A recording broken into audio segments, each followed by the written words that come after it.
sabi nila yung Sorsogon daw ay maganda yung daan. Maganda naman talaga. Ito, rekta eh. Rektahan to oh. Talagang straight, diretsuhan na daan. So yun nga, nandito kami sa kahabaan ng highway ng Sorsogon. Nagpakulo ng tubig.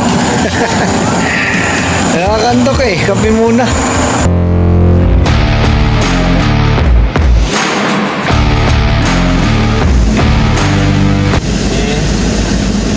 Dito lang bossing, di ba? Di atas. Di ba boss? Hindi ka boss. Yung kaliwa pa. Grabe yung ano namin no? Pagitan sa bawat buwan. Talagang ano eh, isang roller lang eh. Hindi ka pwedeng lumabas. Oh. Ang grabe.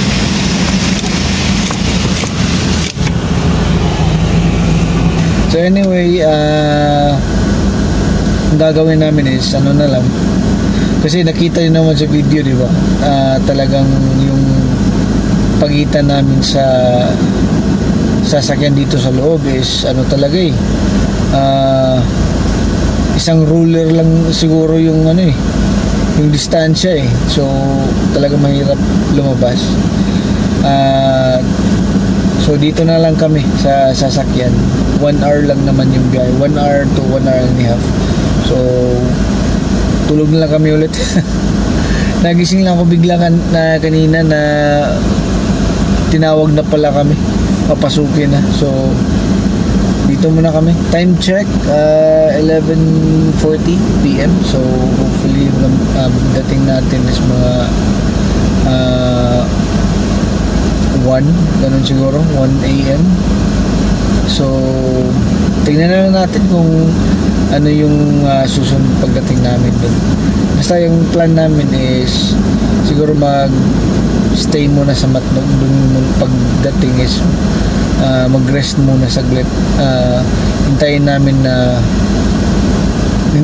ng umaga. Tapos diretso na ng Legazpi. Pero sige lang, tingnan na lang natin, update ako mamaya. So sa ngayon ano muna, balik tulog.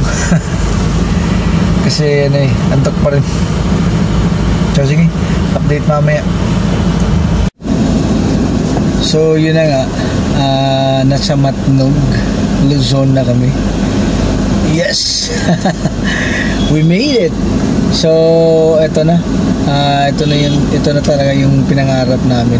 Nandito na nga kami sa island of Luzon. So ang time check, it's 2:30 AM. Hindi ko na hindi ko na check kanina eh kung nakatulog kasi ako sa Roro.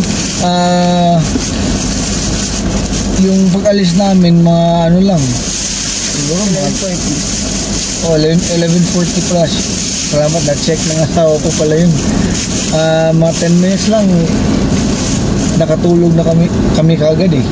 Tapos ngayon lang meron pagising ko, yun na, may kumatok sa van, pababaan daw kami ng sa Roro. So time check yun nga, 2:30 AM. So halos 2 oras yung biyahe. Thank God, dito na kami. Ang okay naman talaga ang biyahe, yung hindi rin maalon, so talagang okay yung biyahe.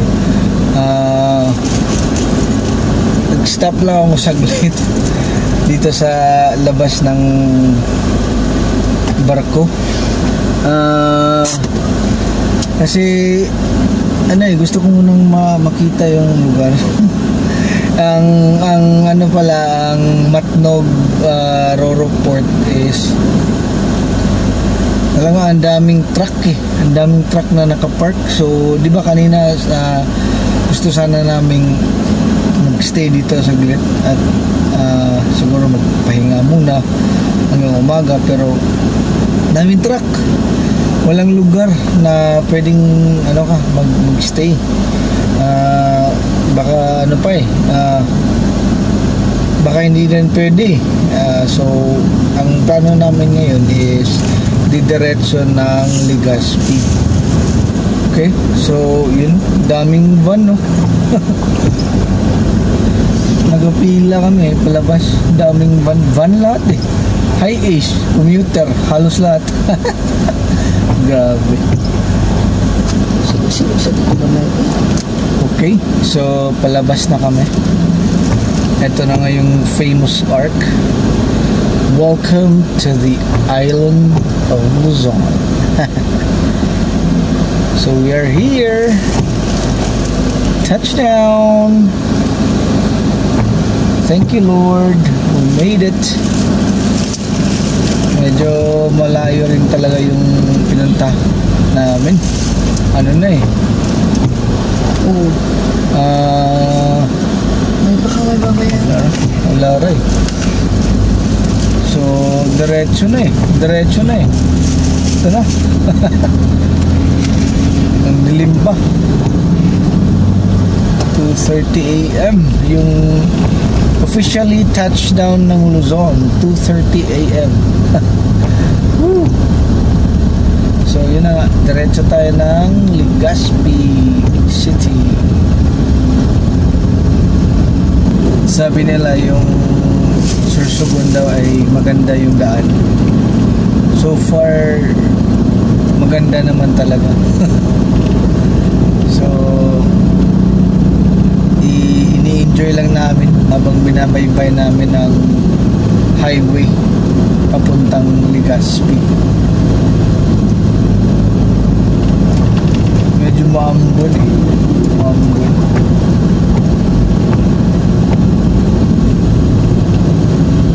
Okay, so dito pala nakatambay yung mga truck at saka yung mga sasakyan. Baka ano din ito patawid ng Visayas din to. Dito sila nakatambay. Dami nila. Saan yan sila? Yun dami. Magawa nila. So dito pala yung dito kayo makatambay, siguro maghintay ng barko. Dito. So yun pala, dun pala yung bilihan ng ticket Okay, may may parang monument. Ano kaya to? Erosine. Dito tayo sa Erosine. Barangay San Pedro. Erosine. Okay. So, malaki talaga yung daan dito. 4 lanes. Ito, rekta rektahan to talagang straight, diretsuhan na daan ganda. Kaya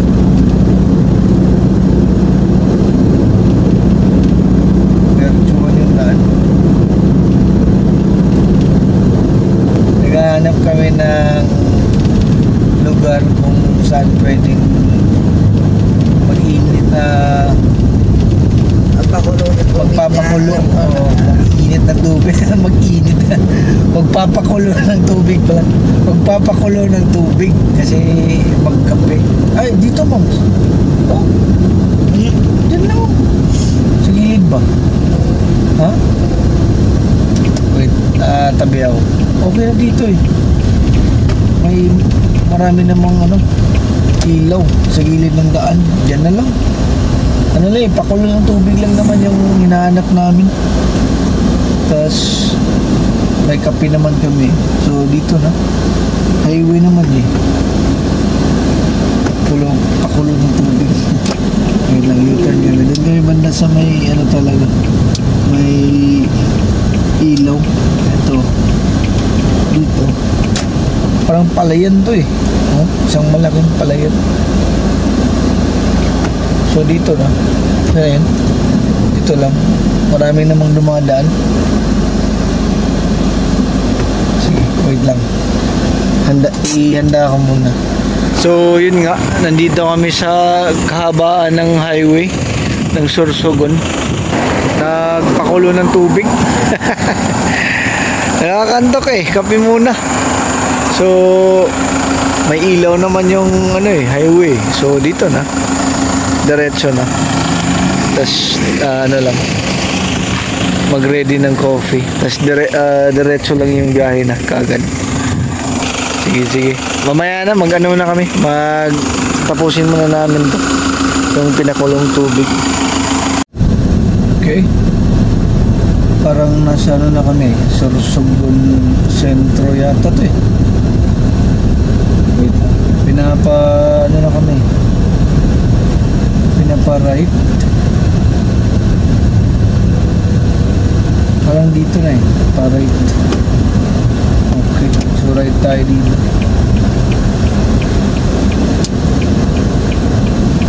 Sige.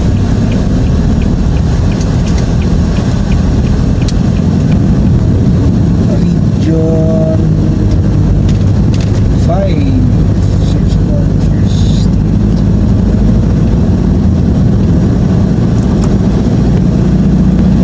Time check tayo ngayon. So, ano na? Wait, 4:15 ng umaga. 1 hour and 34 minutes pa bago marating yung Legazpi. 77 kilometers. So, ano na? Medyo malayo pa.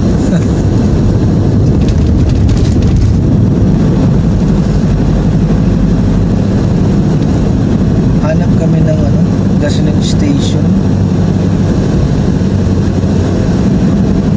Wala pang bukas eh.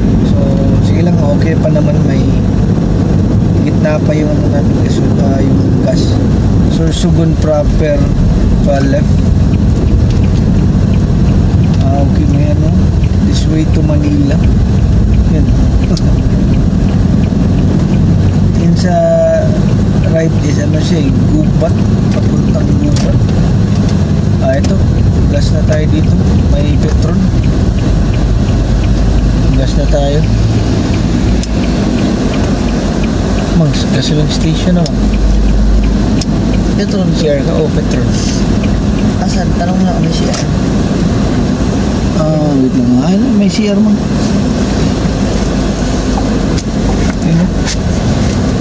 Gas muna kami mga basa. Ay, gas muna kami. 53 lang eh, so okay na. So, bali 37.27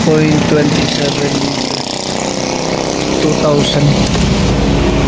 Okay, so yun, na yun, pangatlong gas namin mula Cebu. So yun, 2,000 yung paggas namin. So bali yung last na gas namin is dun sa Tacloban. So mga 200 or mga siguro 300 kilometers na. At ngayon naman nagpagas kami. So galing full tank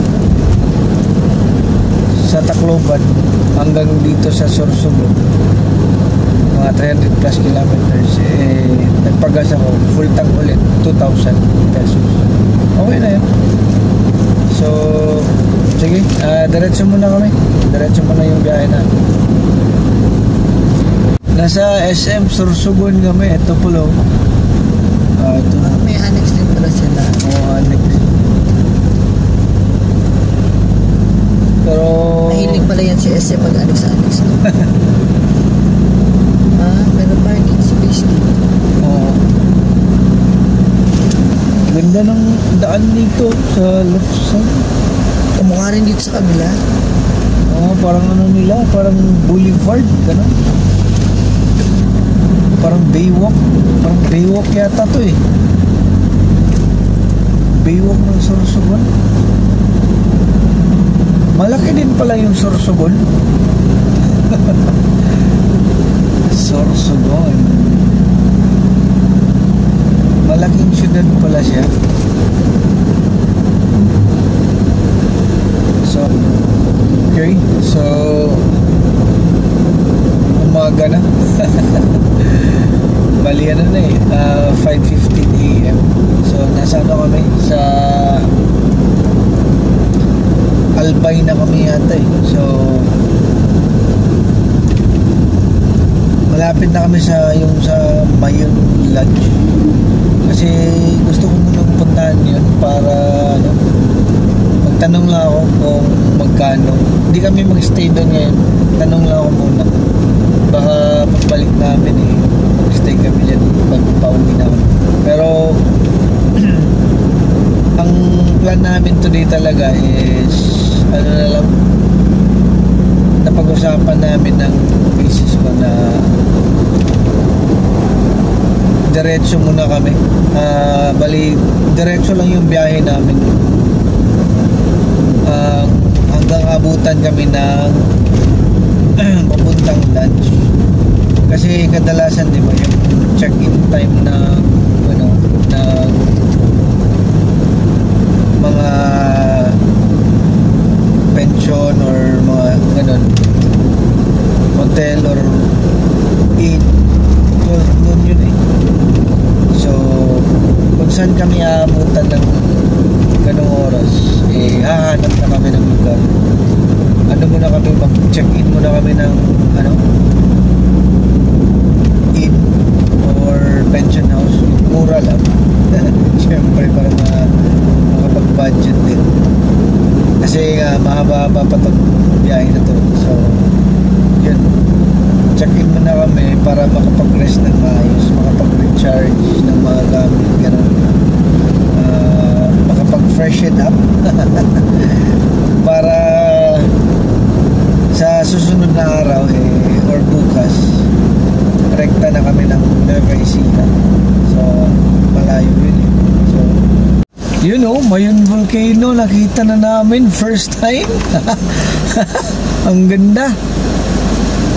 Oo, perfect cone talaga eh. You know, Good morning. Mayon Volcano for the first time. Ang ganda. Napatigil talaga kami. Ang ganda niya eh. Tas clear. Clear kasi yung sky eh. So, kitang-kita talaga yung ano, yung ulo ng Mayon. Pwede tuktok. Or tuktok ng Mayon. Ang ganda.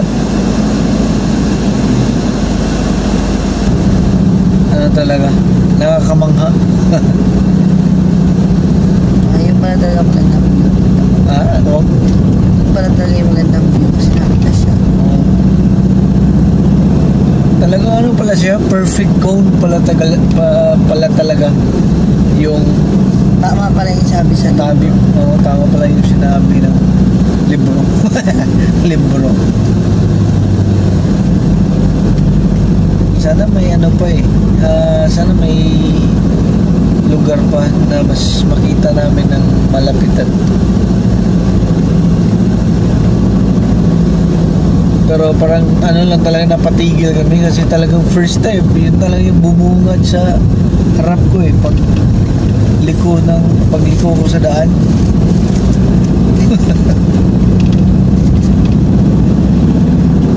Kakaiba din ah. So Albay na kami. Albay, Legazpi. Ano na, 5:30 AM. Pero sa Google Map ko, yung Mayon Lodge is 16 kilometers away pa. So malapit na. Maya pag ano, pag may makita kaming lugar na pwedeng makapagluto, tas background namin yung Mayon, eh perfect yun. Sana meron. Doon talaga kami magluto. Breakfast by Mayon. Breakfast by Mayon. Ganun. Albay. So far sa yung mga hindi pa nakapunta rito, yung mga kaibigan ko sa Visayas, Mindanao, ganun, or kahit sa mga sa Taga Luzon na hindi pa nakapunta dito, update sa daan. Maganda yung daan. Maganda yung daan dito sa may Legazpi na. Okay lang. Talagang ano lang, relax yung pag-drive mo, hindi stressful kasi maganda yung daan.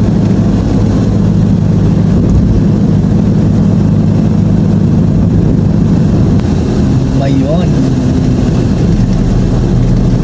Sige lang. Yung nakikita mo lang sa libro, no? Nababasa sa internet, tapos nakita mo sa Oo, yun in eh. person, iba pala.